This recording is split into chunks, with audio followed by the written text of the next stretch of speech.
Então, boa noite a todos, sejam bem-vindos. E vocês vão encontrar na página um texto do filósofo espanhol Gustavo Bueno sobre o título de Filosofia Administrada, do qual nós vamos partir para as nossas reflexões de hoje.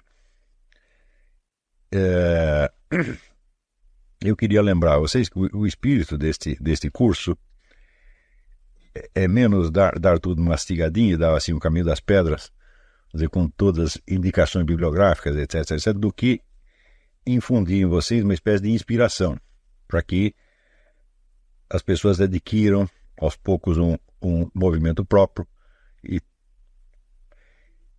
tenham iniciativa e encontrem cada um o seu próprio caminho.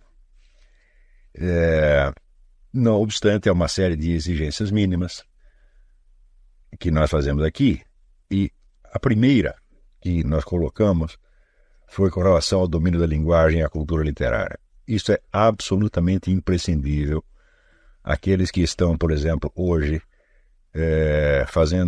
frequentando o curso universitário de filosofia, que tem teses a apresentar, essa coisa, vocês desistam de fazer qualquer coisa significativa enquanto não tiverem extensa cultura literária e domínio da linguagem.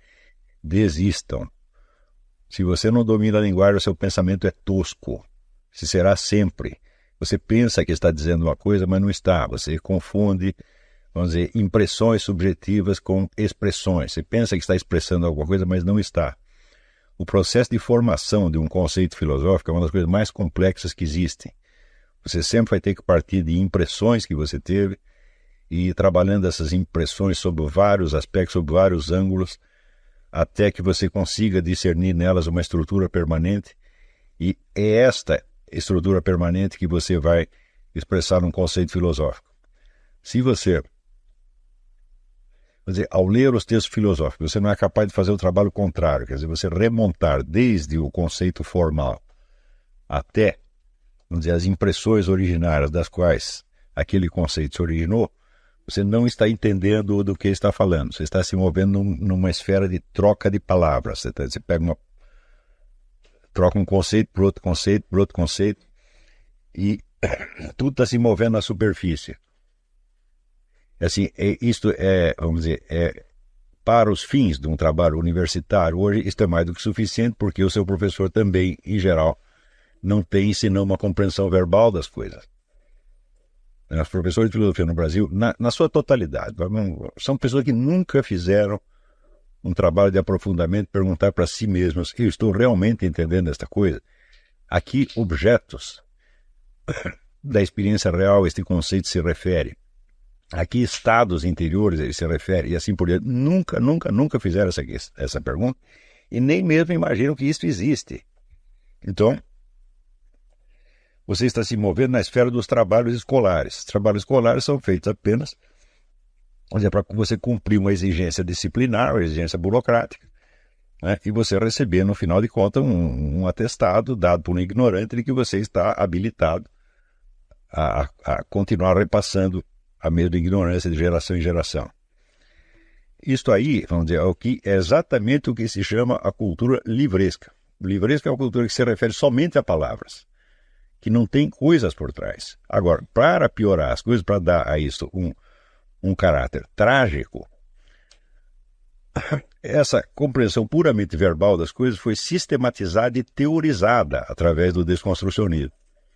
Então, o desconstrucionismo é um imenso esforço de justificação teórica da incompreensão dos textos filosóficos. Quer dizer, os textos não podem ser compreendidos, porque na medida em que o indivíduo está persuadido de que o texto não se refere a nada a não ser a outro texto e outro texto e outro texto, a compreensão em profundidade, a compreensão vivenciada fica impossibilitada, fica proibida.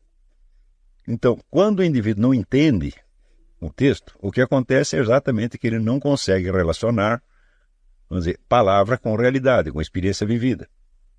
Mas, tão logo aparece um professor dizendo para ele que os textos de fato não têm referência externa, que um texto somente se refere a outro texto, que se refere a outro texto, que se refere a outro texto, ele está autorizado e obrigado a não entender, né?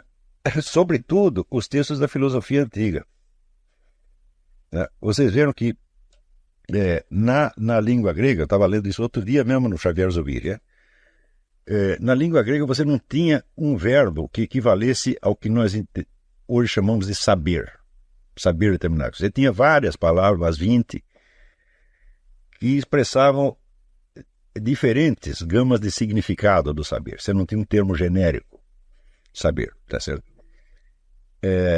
Então, um desses verbos, que agora não lembro exatamente qual que era, ele expressava o seguinte, quer dizer, a percepção que você tem de um objeto na experiência direta, mas de tal modo que você apreende o objeto no seu processo real. Por exemplo, quando você vê nascer um gatinho e você mentalmente apreende todo o processo embrionário, desde da geração, né, através de todo o processo gestativo até o nascimento. Então você está compreendendo o processo interno do objeto, né? Então, eu não lembro exatamente qual era esse verbo, eu acho que era Gignestai, qualquer coisa assim, não lembro exatamente. Então, a simples existência desta palavra em grego mostra que eles davam extrema importância, quer dizer, à percepção real dos objetos, não apenas como fenômenos ou aparências, mas como processos interiores. Então você está indo muito além, vamos dizer, da mera nomeação de aparências. Essa ideia, vamos dizer, de que nós conhecemos somente os fenômenos e não o número, o que está dentro dos objetos, era estranha para o grego. Quer dizer, esse aspecto do conhecer, entre outros 20, que eram simbolizados por outros verbos, expressava justamente a possibilidade que o ser humano tem de conhecer os objetos não como aparências, tá certo? Mas como processos. Tá certo? Então, isso é como se fosse, vamos dizer, o conhecimento sensível levado à sua máxima perfeição, né? E a mera existência do verbo prova que isso era patrimônio comum da percepção que os gregos, pelo menos da época clássica, tinham de certas coisas. Isso quer dizer que tudo o que eles estão dizendo a respeito de qualquer ente visível não se refere à aparência, mas a processos internos. Isso quer dizer que eles estavam firmemente persuadidos de que, através da mera percepção sensível, você podia captar os processos internos que compunham os vários objetos. Portanto, conhecer toda a formação deste ser, vamos dizer, desde a sua essência até a sua manifestação exterior. Então, se você não lê os autores gregos assim, você não está entendendo absolutamente nada.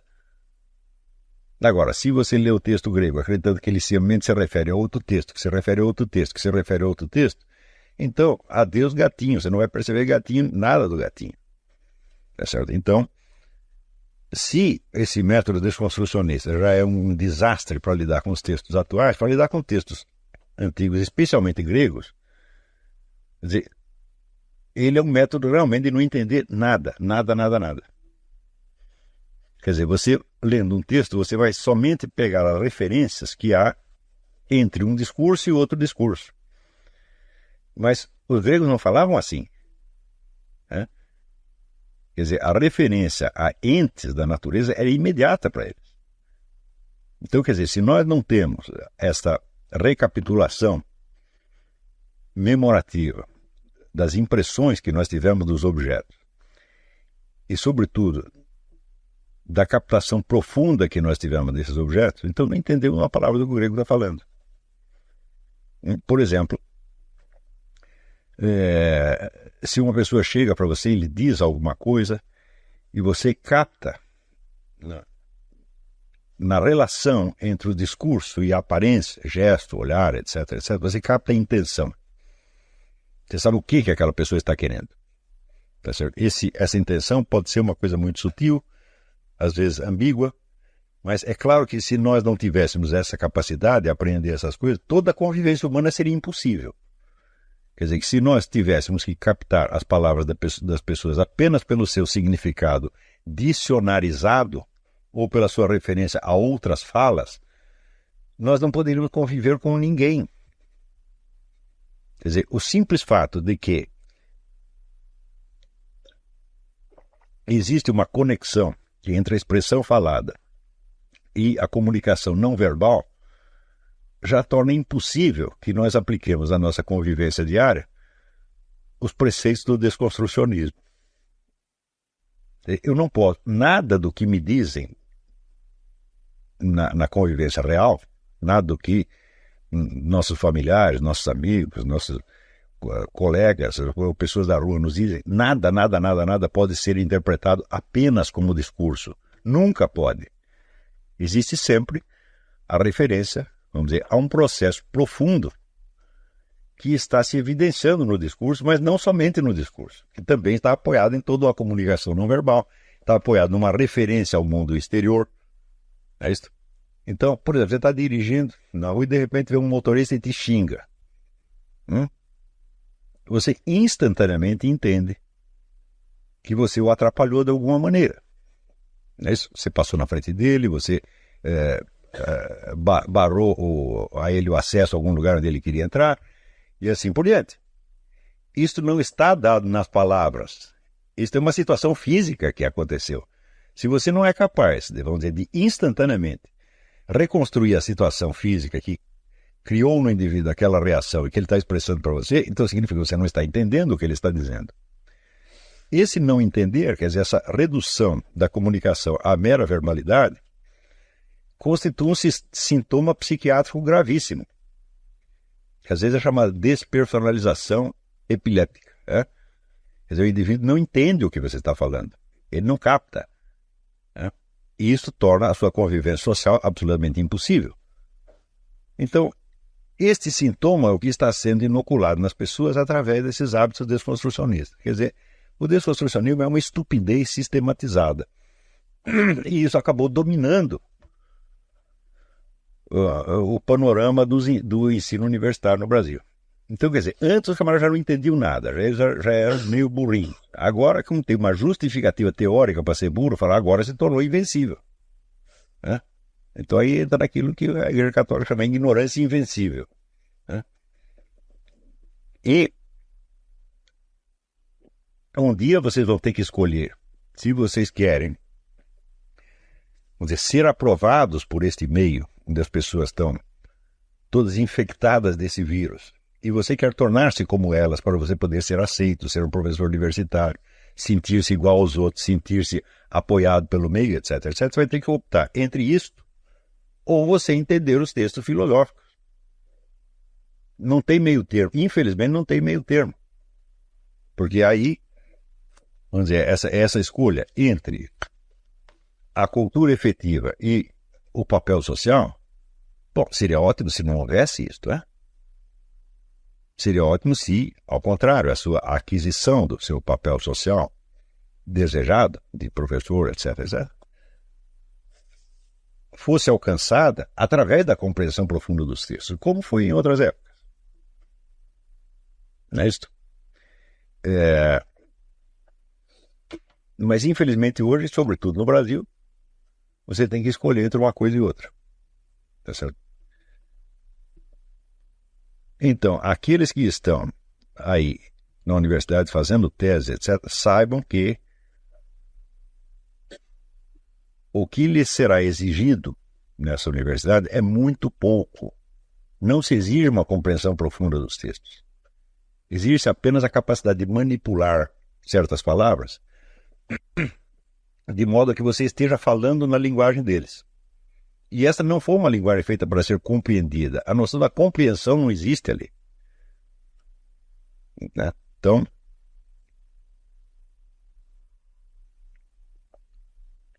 não há outra maneira de nós nos vacinarmos contra isto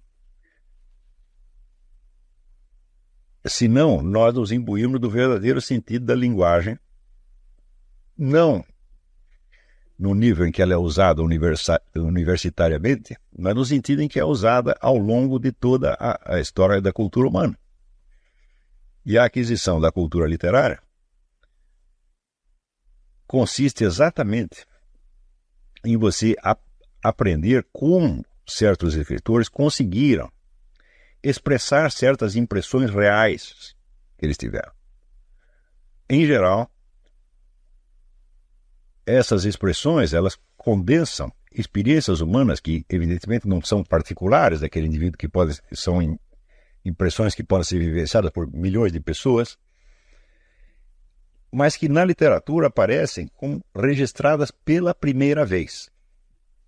E de uma maneira, como dizia o Bruno Tolentino, a maneira memorável. Eu perguntei para ele o que é a poesia, ele disse, poesia é a maneira memorável de dizer. Quer dizer, ele conseguiu dizer a coisa de uma maneira que você pode gravar aquilo na memória, e aquilo se incorpora dentro do seu arsenal expressivo.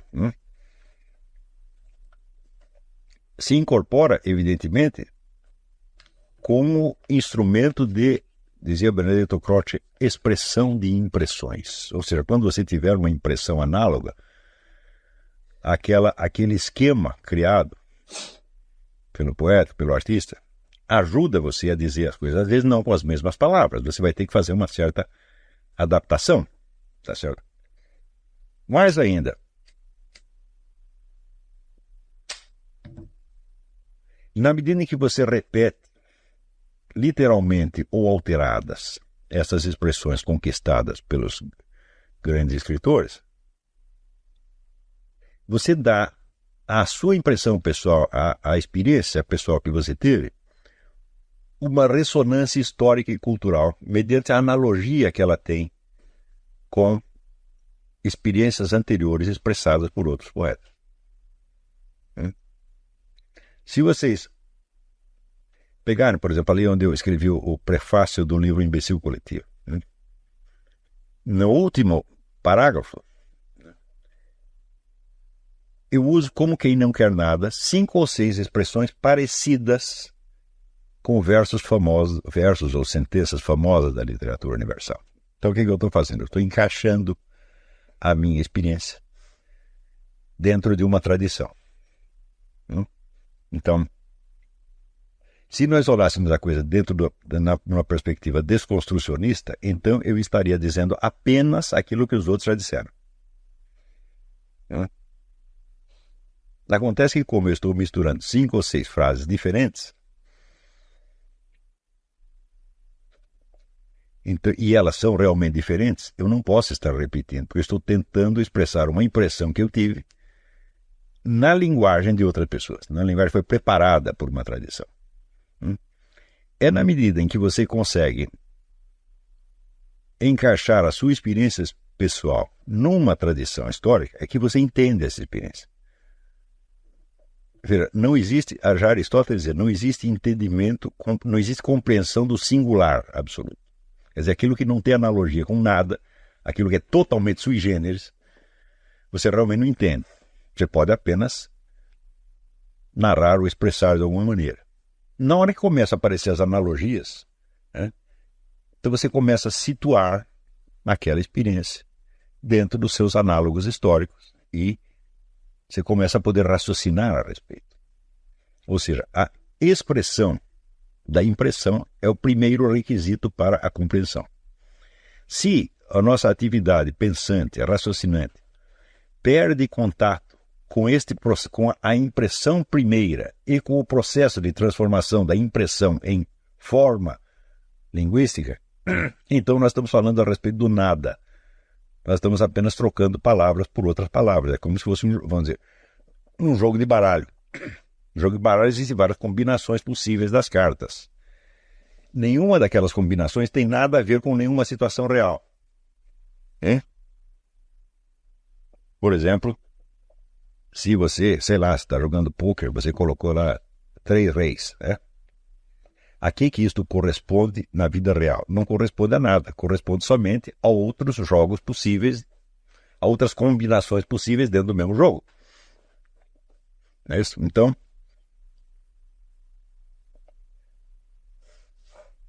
ao processo, vamos dizer, de expressão da impressão, que aos poucos vai se condensando em conceitos transmissíveis, capazes de discussão, corresponde na leitura o processo inverso.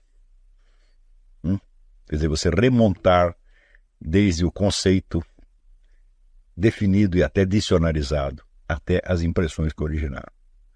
Se você não faz isso, você não entende nada, nada, nada, nada. E com um pouco de prática, é facílimo você perceber se o indivíduo sabe do que está falando ou se ele conhece apenas o sentido dicionarizado das palavras ou o conceito que está, vamos dizer, estabelecido no ensino filosófico. Então, é justamente dessa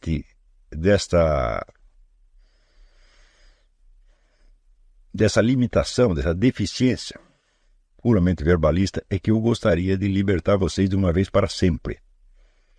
Ainda que isto implique algum atraso, vamos dizer, na sua conquista de uma posição universitária, caso você esteja disputando alguma, que eu sinceramente espero que não esteja. Vou até fazer um parênteses. Eu não acredito na possibilidade de restaurar a cultura brasileira a partir das universidades. Não acredito mesmo, porque o processo de ocupação de espaços dentro das universidades e de transformação de todo esse espaço, quer dizer, numa área de discussão puramente tático-estratégica, foi feito ao longo de 40 anos. E o espaço foi totalmente ocupado. Pior ainda, uma vez ocupado o espaço, até o nível da discussão tático-estratégica baixou formidavelmente. Você não vai poder comparar, vamos dizer, o diálogo interno que o pessoal da esquerda tem hoje com o que eles tinham 40 anos atrás. Não dá para comparar. Ou seja, quando dominaram o espaço, isso serviu para eles como uma autorização para uma indolência intelectual completa e para, vamos dizer, a infestação geral de uma espécie de populismo irracionalista que dentro até de uma tradição marxista mais antiga seria considerado antes fascista do que comunista, né? Então, o que não quer dizer que esse diagnóstico seja certo, né?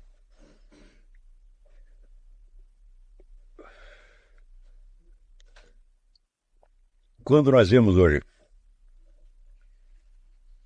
o ministro da Educação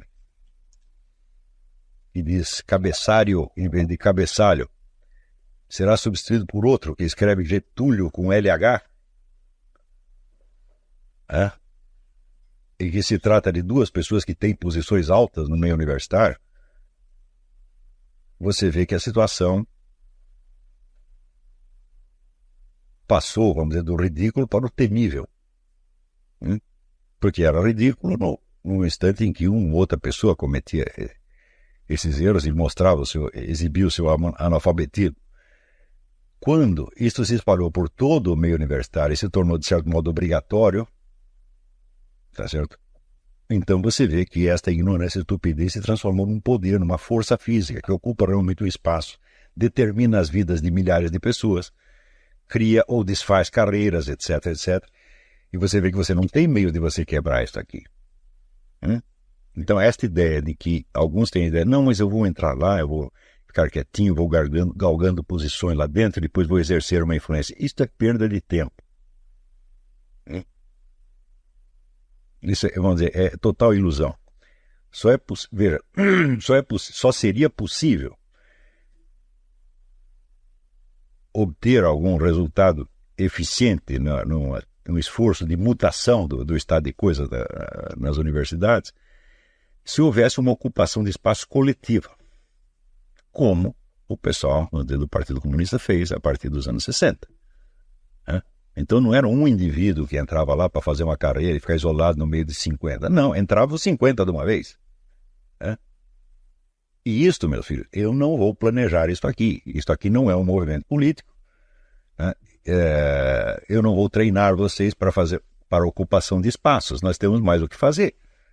Tá certo? Então, o que nós temos que fazer é criar estruturas fora da universidade, estruturas que se sobreponham a ela com vamos dizer, o poder e a autoridade de quem sabe. Tá entendendo? Então, nós não somos sequer os primeiros a fazer isso. Se você pegar a história do Instituto Brasileiro de Filosofia, fundado pelo Miguel Reale, você vai ver que esse instituto, por si, ele produziu mais e melhores resultados do que o ensino em todas as universidades brasileiras. Praticamente tudo que era significativo em matéria de pensamento brasileiro, exceto o Mário Ferreira, foi parar nas revistas do Instituto. E você não tem uma revista, que é a revista que foi publicada durante 40 anos, né? E você não tem uma revista de uma única universidade que tenha durado tanto e que tenha publicado tanta coisa boa. Tá certo? Então, praticamente o que havia de positivo, de criador no ambiente filosófico brasileiro, foi parar no Instituto Brasileiro de Filosofia, foi parar nos congressos do Instituto Brasileiro de Filosofia, ou foi parar também na Sociedade Brasileira de Filósofos Católicos, que existe ainda. Né? Então, são essas as instituições que expressavam a filosofia brasileira, não as universidades. Não tem nenhuma universidade que possa se gabar de ter feito um trabalho como esse. Então, já que isso já é uma tradição da filosofia brasileira, nós temos que sedimentar essa tradição. E temos que não depender das universidades em nada. Quer dizer, sinceramente, eu me recuso, até por uma questão de honra pessoal, a confrontar o meu trabalho com pessoas como o Dr. Emir Sader, né, que é professor titular de filosofia da universidade e agora vai ser ministro da Educação. E se nós aceitamos esse jogo, né,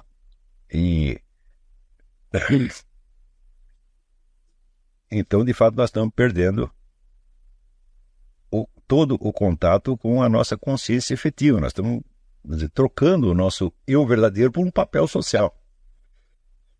E isso aí é absolutamente incompatível com o exercício da filosofia. Mas acontece que a palavra filosofia, neste contexto, tem um significado ambíguo. E esta ambiguidade é o que aparece aqui neste texto do Gustavo Bueno, que agora eu vou ler e comentar para vocês. O Gustavo Bueno não é assim, um grande filósofo que eu aprecio especialmente, mas esse trecho é útil para nós. Há também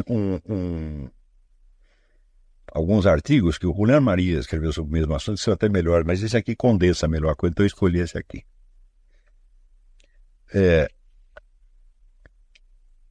Que por acaso me veio parar na minha mão por uma indicação do Leonardo Penitente.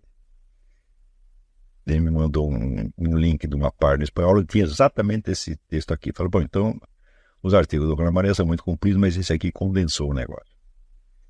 Ele diz, em todo caso, será preciso constatar que em muito pouco tempo o processo de institucionalização da filosofia, iniciado pela Academia Platônica, foi estendendo-se em ritmo constante. Tudo sucedeu como se o próprio poder político houvesse atendido à irônica proposta de Sócrates. Em Alexandria, em Roma, no Império do Oriente, sem prejuízo do parênteses aberto por Justiniano, e desde logo no âmbito da Igreja Católica ou do Islã, a filosofia foi institucionalizando-se em formas cada vez mais rígidas como filosofia escolástica. Dito de outro modo, chegou-se à situação de uma filosofia administrada pelas instituições privadas, pelas instituições públicas ou pelas eclesiásticas. Diferentemente da filosofia espontânea e, por assim dizer, arbitrária ou assistemática, forma própria do filosofar mundano, a partir da política, da ciência, da medicina, do exercício da advocacia, etc., a filosofia foi submetida a uma organização sistemática, a uma programação, a uma ratio studiorum,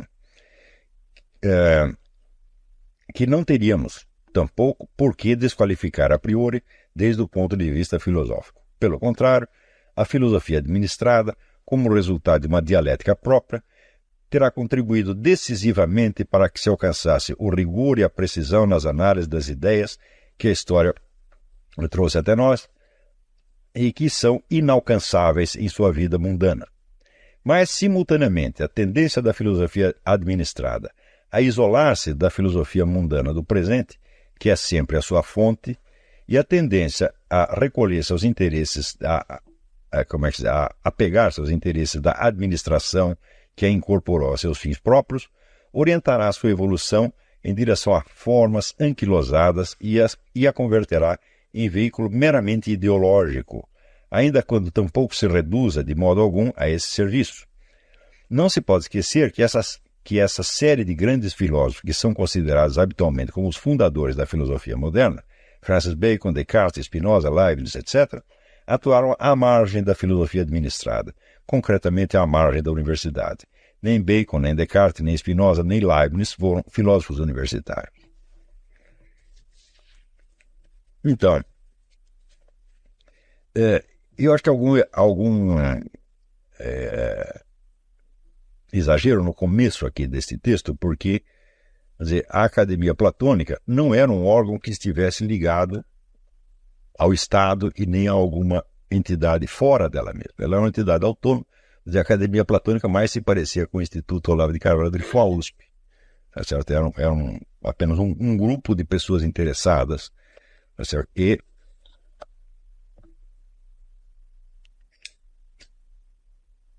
dentro do contexto político-social grego, a academia não exercia nenhuma função estatal, religiosa, etc, etc. Era como se fosse um clube de pessoas que estão